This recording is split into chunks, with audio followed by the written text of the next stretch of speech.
முருகன் நேரில் வர நம்ம என்ன பண்ணணும்?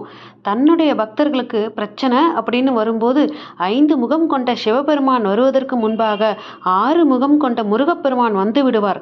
தன்னை ஒரே ஒரு நொடி நினைத்து முருகா அப்படின்னு ஒரே ஒரு முறை உண்மையான பக்தியோடு நம்ம கூப்பிட்டோம் அப்படின்னா அவங்க முன்னாடி முருகப்பெருமானுடைய 6 முகம், வேல், 2 திருவடிகள் இவை எல்லாம் தோன்றி நான் இருக்கேன் பயப்படாதே அப்படின்னு சொல்லிடும் நக்கீரர் பாடல்ல தான் இதை பற்றி கூறியிருக்கிறார். முருகன் நேரில் வர்றதுக்கு என்ன அப்படிங்கிறது அவரை மனசார நினச்சி இந்த ஒரே ஒரு நொடி நம்ம முருகா அப்படின்னு கூப்பிட்டோம் அப்படின்னாலே, இந்த பாடலை திருமுருகாற்று பாடலை பாடி நம்ம கூப்பிட்டோம் அப்படின்னாலே முருகர் நம்ம வீட்டுக்கு வந்துருவார் அப்படிங்கிறதான் உண்மை.